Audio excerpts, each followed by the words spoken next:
look at the guy with the ZZ. Oh yeah. Is that the other boat? That's the media boat. That's a few $100 boat.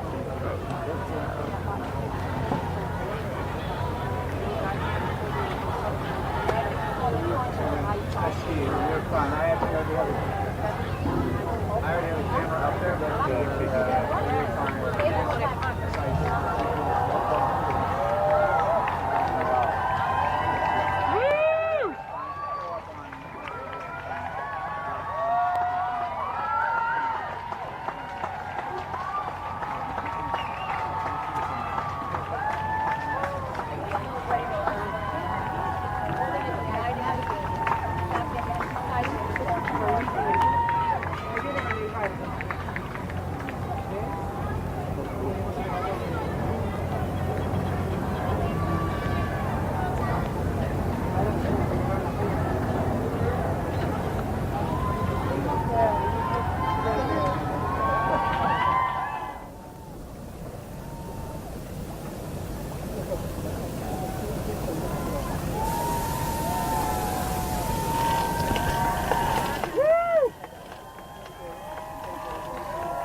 How big that boat is.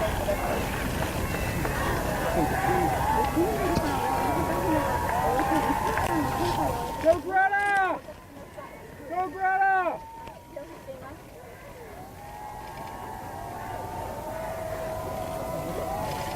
Greta! Greta! Greta! Greta! This way! Greta! Greta! Greta! Greta! Go Greta!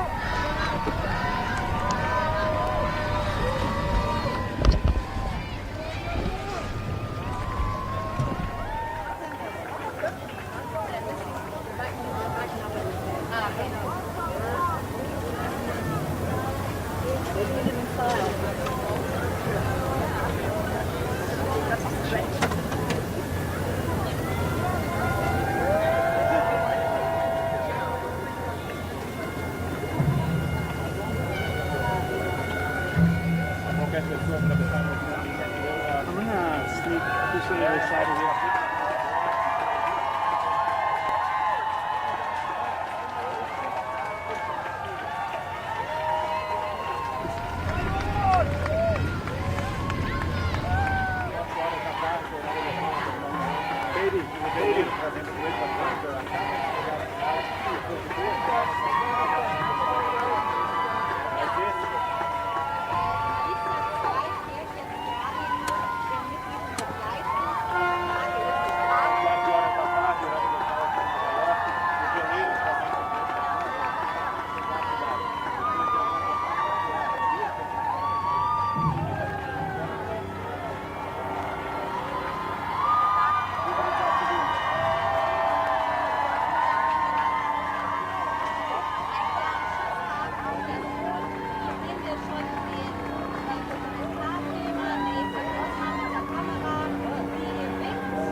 Okay, it's fine. Do what you gotta do. I'll stay low. I won't block you.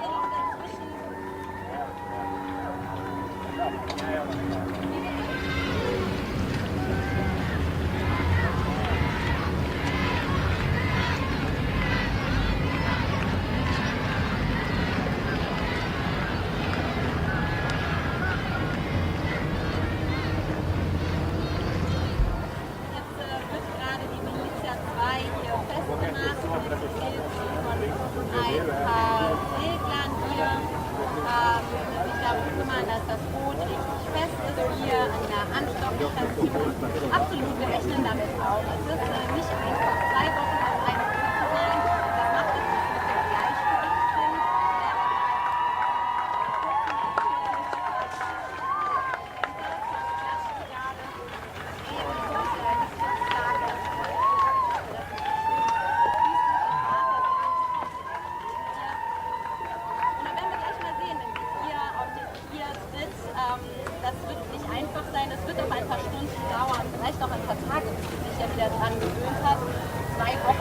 wackeligen Boot, zum Teil auch stürmisch. Das ist gar nicht so einfach. Das macht etwas definitiv mit dem Gleichgewicht drin. Aber das pendelt sich dann irgendwann wieder ein. Für die Segler, Pierre Casiraghi und Boris Herrmann ist das natürlich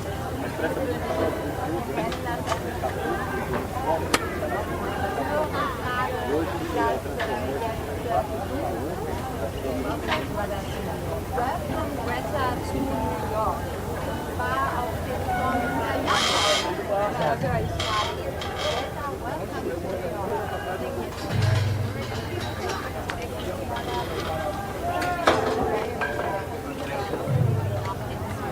Und Greta hat ihr Schild, genau darauf haben wir ja gewartet, ich hatte das vorhin schon erwähnt, dass sie das Schild ja mitgenommen hat und hatte ja eine kleine Videobotschaft aufgenommen. 20. August zu ihrem ersten Jubiläum. School strike. School strike for climate.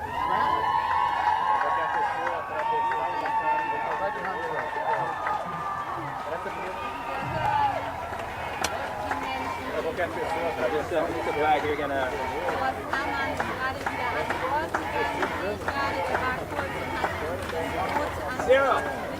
Zero. Can I get there? Can I get down there?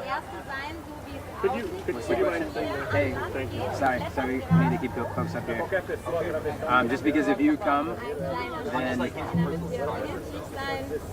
who? Cyril, the guy in the glasses. Ja, und sie ist gerade...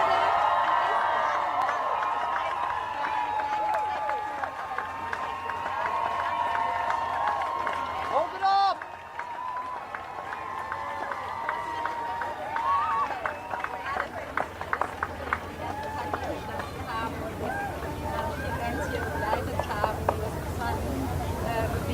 Ja, jetzt höre ich den Jubel bei Ihnen auch. Und jetzt kommt sie tatsächlich uns entgegen.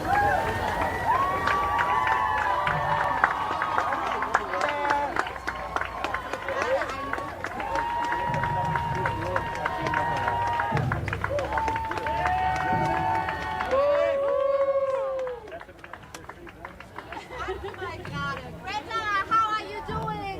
How are you doing? Ich habe sie ganz schnell gefragt, wie es ihr geht.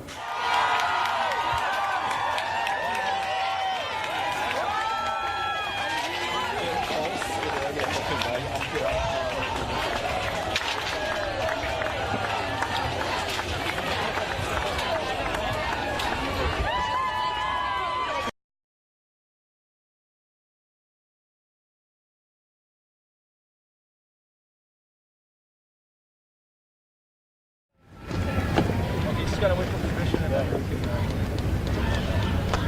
I don't think we're good. Yeah, and she's walking us to the press conference right now, so it would have been fun. There's a lot of shit.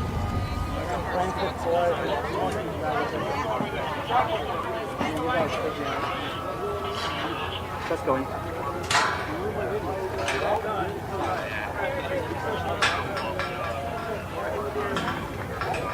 Okay, so you need to leave Hey, we have to go through this way.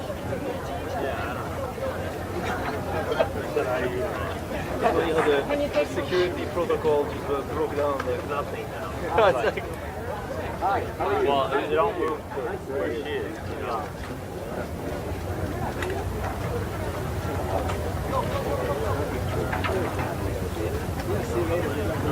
This guy is. Yeah, I know. Welcome to New York. Thank you. Nice to meet you.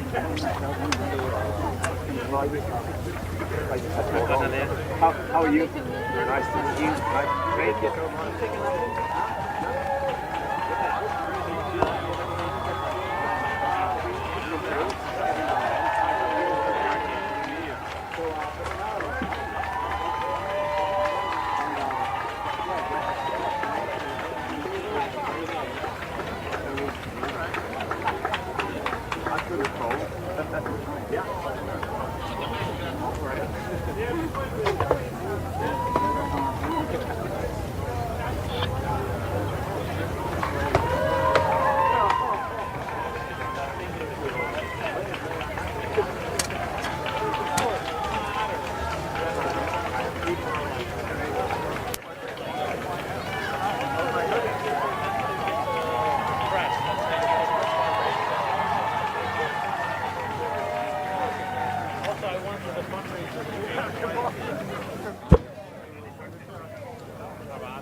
Someone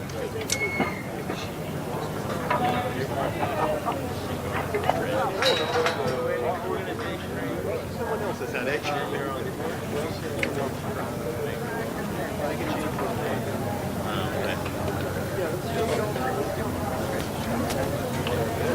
Welcome to Boris Herman, Pierre, Svante Thunberg, and of course Greta Thunberg, to New York City, and to the United States.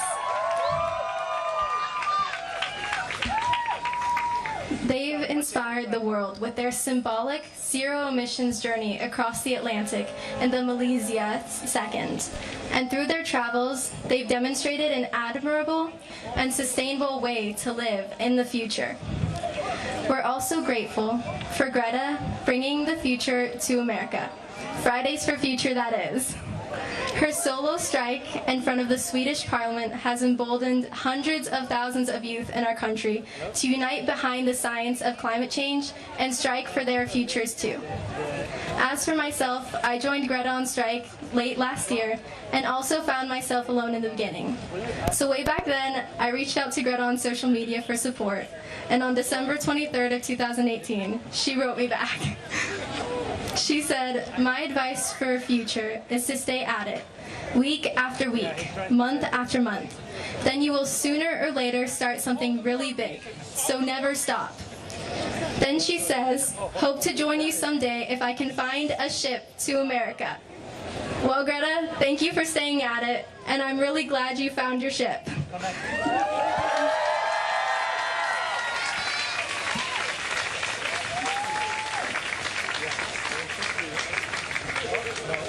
Your Atlantic voyage may have come to an end, but the climate action we will all take together on this continent has only just begun.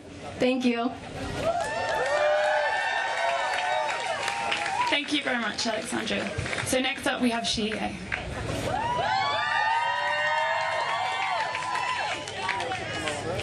Hi everyone, I want to thank you all for being here today and welcome Greta to the US. My name is Shie Bastida. I am a 17-year-old climate justice activist. In 1 week, 1 million New Yorkers are going to start school. But how can we be in school when there's fires all over the world and our glaciers are melting? We are at a point where a 16-year-old has to cross the Atlantic to make her point. Me, as myself, I was born in Mexico. I was born and raised there. And in 2015, I was displaced because of flooding. And now in New York City, I saw the effects that Sandy had on the community. And I realized that the climate crisis follows you everywhere. From Sweden to Mexico to New York and the US, we have to unite behind the science and realize that the climate crisis is affecting everyone, everywhere. When I first heard Greta speak, I was inspired by her moral compass, which aligns with my indigenous cosmology and beliefs. We believe that we are on Earth to take care of life, not to take over. This Friday, Greta is going to strike at the United Nations. This is going to be her first strike in the US.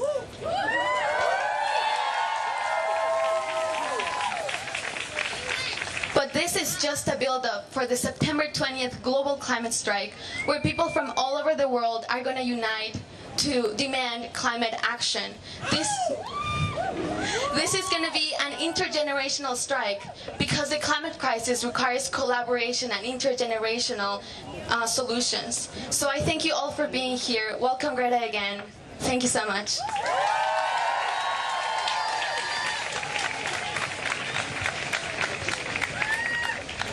Thank you so much everyone for coming here. This is an amazing welcome. This is very strong, very emotional. I just want to give a few facts as the captain of the Malaysia yacht. We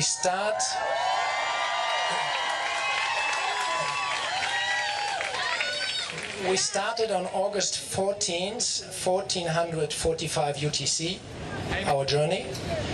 We dealt with 6 low-pressure systems and 2 tropical depressions along the very tough North Atlantic route. We encountered wind speed of 30 knots. We hit 2 times boat speeds of over 30 knots. We passed very near the Azores on August 5th, We finally arrived this morning at Ambrose Lighthouse at 8:45 UTC. We spent 330 this 11.2 knots. We have been 5 people on board, 2 crew and 3 guests. And there's been a nice team. We have produced all this 11.2 knots. We have been 5 people on board, 2 crew and 3 guests. And it has been an amazing team. We have produced all electric energy on board by solar and wind and not used any fossil fuel for this trip.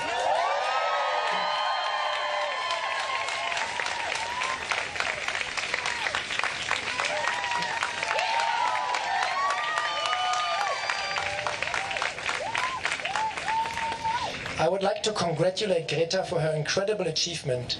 Very few people would have managed to do this. We are very proud of you.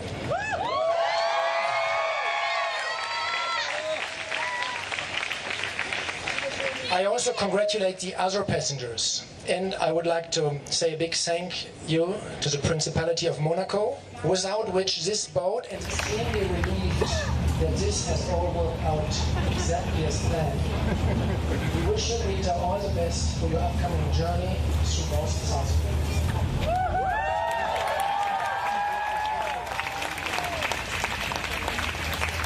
Rita, all the best for your upcoming journey through North and South America.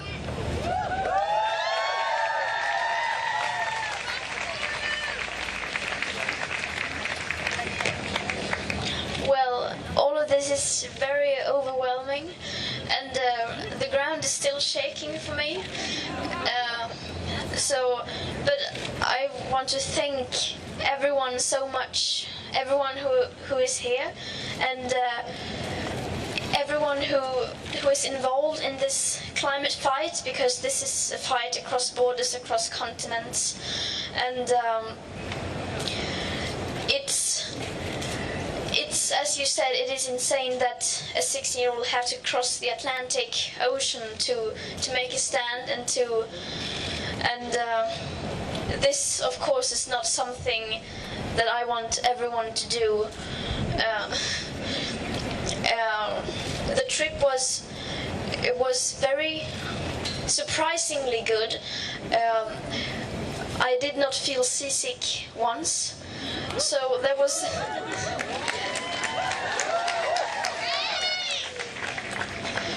and I am very grateful for Team Malizia and everyone else who has been making this trip possible, and of course for everyone else, every activist who fight daily to save the world, basically, but to keep the fossil fuels in the ground and to create a safe passage to... I'm sorry, my brain is not working correctly.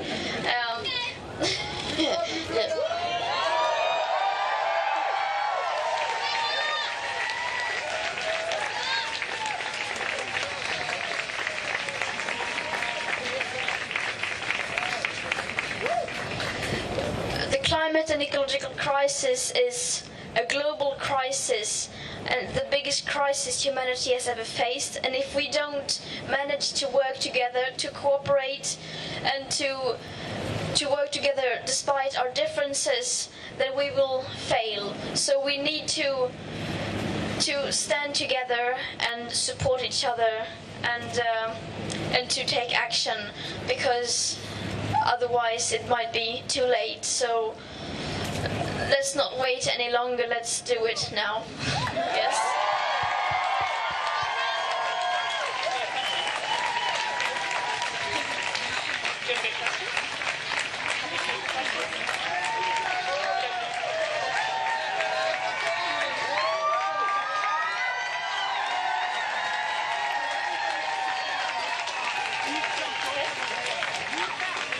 Okay, so we've got time for some questions. So if you could state who your question's for, and we will start.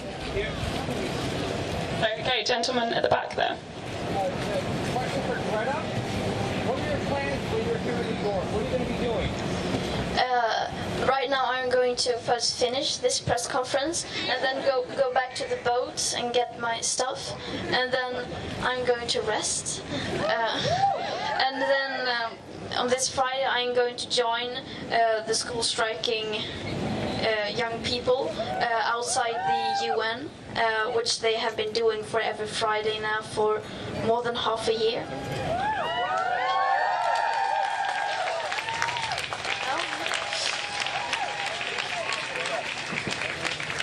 You've heard about what's happening in the rainforest in Brazil. How do you feel about it? Yes, even on a sailboat in the middle of the Atlantic Ocean, I heard about the forest in the Amazon rainforest, the fires in the Amazon rainforest. So that's, yeah, and it is, of course, it's devastating, and it's so horrible. It's hard to imagine. So, I mean, we need to. I mean, this is a clear sign that we need to stop destroying nature, and our war against nature must end.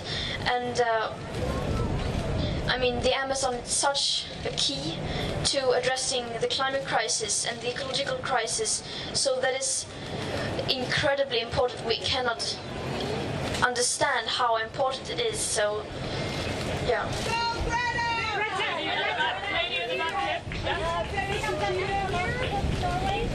You are in Donald Trump's hometown.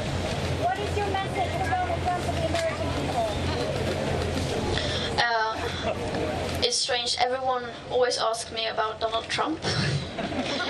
But, I mean, my message for him is just listen to the science, and he obviously doesn't do that.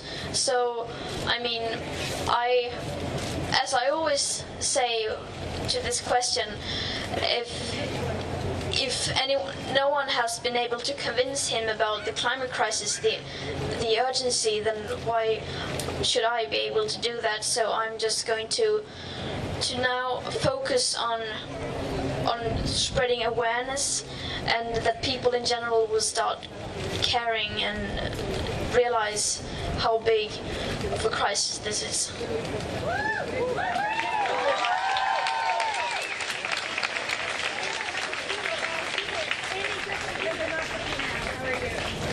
So, President Trump says oil and gas are the source of America's wealth. Windmills cause cancer, he says. What is your answer to him? And to the activists who have come to greet you here and who are looking for a message from you all over this country, the historically greatest fossil fuel emitter, what do you say to them? I mean, of course, oil and gas has its ups and downs, and we need to sort of realize the consequences from a bigger perspective of what it actually does when we use it the way we use it today. And I'm pretty sure windmills doesn't cause cancer. And was the second question my message to all the activists, to just keep going. And I know it may seem impossible and hopeless sometimes, but it always does. So you just have to continue, because if you try hard enough and long enough, you will make a difference. And if enough people stand together, fight for the right thing, then anything can happen. So.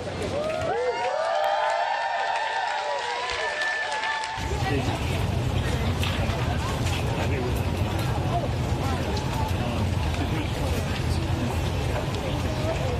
of course, that it's focused on me as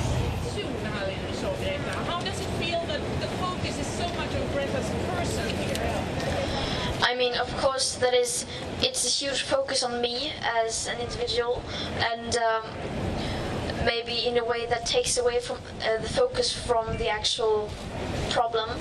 And so, I mean, of course, I I wished this was more not focused on me, but more as a whole. And yeah, so. But I mean, there's not much I can do about that. If what I'm doing can make a difference, and if it can create attention for the climate crisis, then I'm going to use that opportunity to try to change things.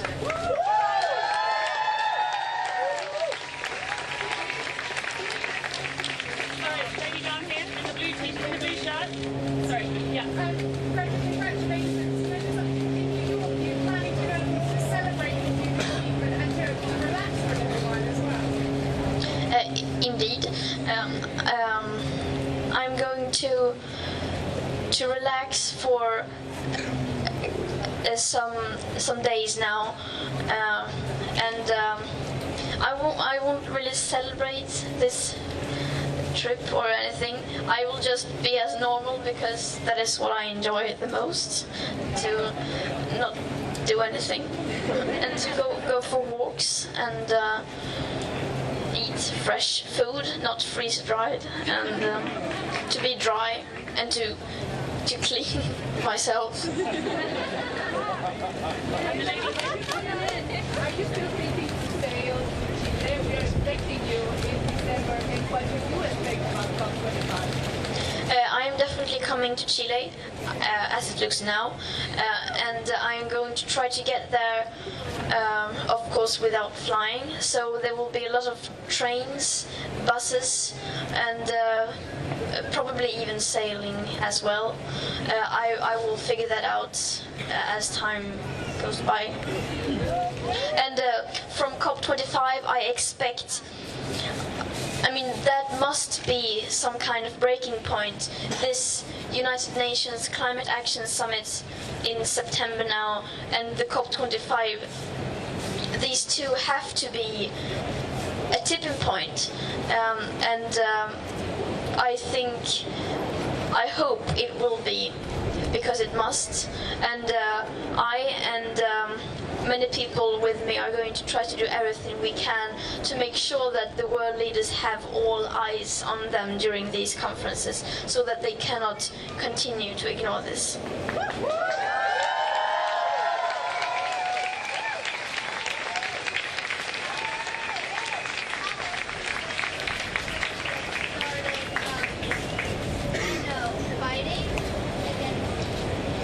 I was how old I were when I first started to become a climate activist, or I first heard about, found out about this issue when I was maybe 7, 8 or 9 years old, and then I realized that, oh, this is actually very bad, and I started to read about it more and more, and when I became maybe 11, I became depressed, and the climate crisis was a huge cause of that, and because I just felt that everything is hopeless and there's nothing we can do and no one is doing anything, but then I sort of got out of that depression by promising myself that I'm going to do everything I can to change things, and that is what I tried to do.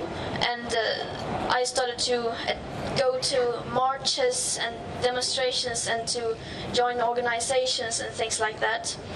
But I still thought things were too slow, that nothing was really changing, so I was desperate in a way, tried to do something, just anything, and then this idea of school striking came up, and then I thought, yeah, I might just as well try that and see if it works, and if it doesn't, then I will try something else. And then I did it, and then it became huge very quickly.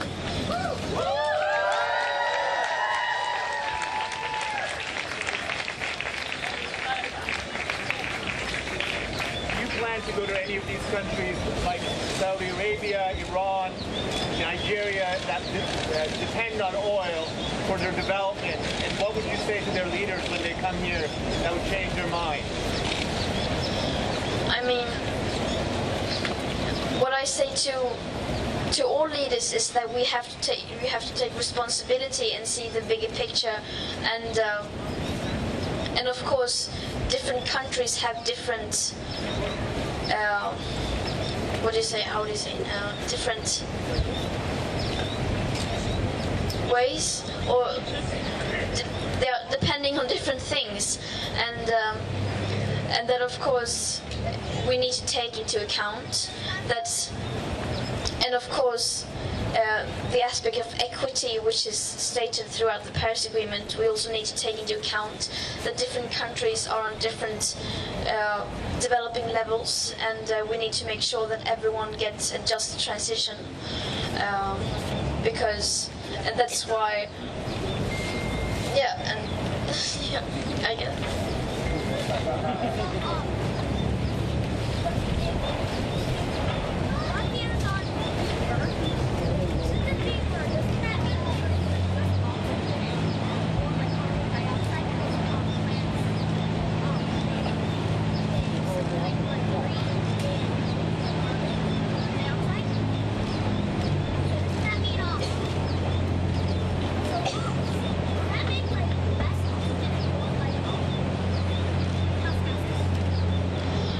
I mean, yes, burning fossil fuels, and that of course creates more greenhouse gases in the atmosphere and increases the percentage of several greenhouse gases such as carbon dioxide,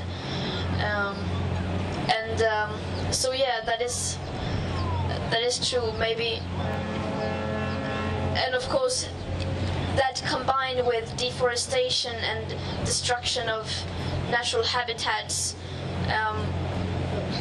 of course they're not a good combination, because so yeah.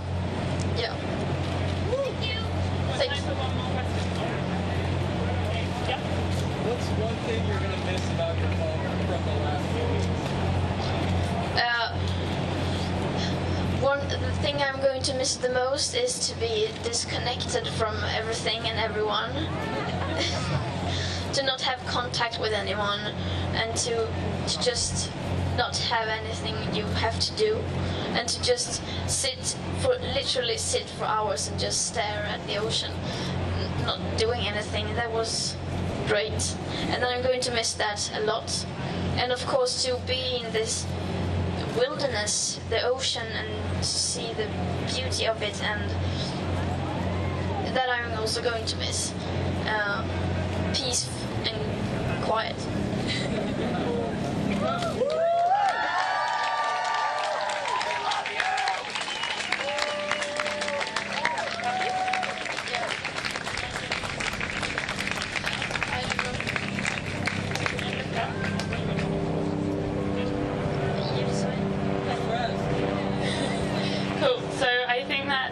Of the press conference, but we wanted to thank everyone for coming. We will be going back down to the boat now, and the PA and everything's going to be off. So thank you all very much, and well done, Greta.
must have been an incredible experience for the Atlantic Ocean, right? And for us, it's a very good experience to see this back.